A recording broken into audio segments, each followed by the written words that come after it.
Good morning বন্ধুরা। তো আমি পুজো দেবো বলে আমি আর আমার ছেলে এই লাইনে দাঁড়িয়েছি আজুরতলায়। বললাম যে পুজো দিতে আসবো। তো এখন বাজে ভোর 4:30, 4:30। তো ভিডিওটা ছাড়ছি এখন। আমি যখন পুজো দিয়েছি 4:30 হবে, 3:30 উঠে স্নান টান করে তো আমি এসছি পুজো দিতে। আমার ছেলেও নিয়ে এসছে, সত্যি অত সকালবেলা ও উঠে ঠিক নিয়ে এসছে বলে আমি আসতে পেরেছি।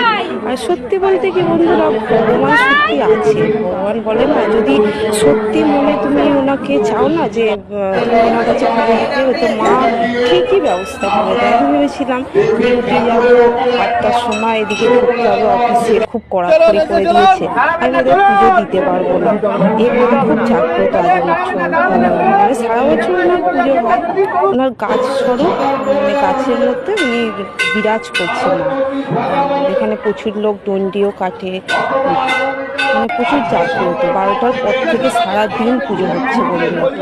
মানে এই সময় একটু ফাঁকা আছে, তো আমি ভাবতে পারি যে আমি পুজো দিয়ে আবার ডিউটি আসতে পারবো। তো সত্যি ভগবানকে যদি সত্যি মনে ডাকা হয়, ঠিকই ভগবানের সাড়া দেয়, বলে না। তো খুব ভালো করে বন্ধুরা পুজো দিলাম।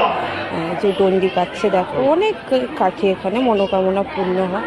তো মায়ের ভোগ সারাদিন এই গরম, মানে খিচুড়ি বিতরণ হচ্ছে সারাদিন, হচ্ছে আর বিতরণ হচ্ছে।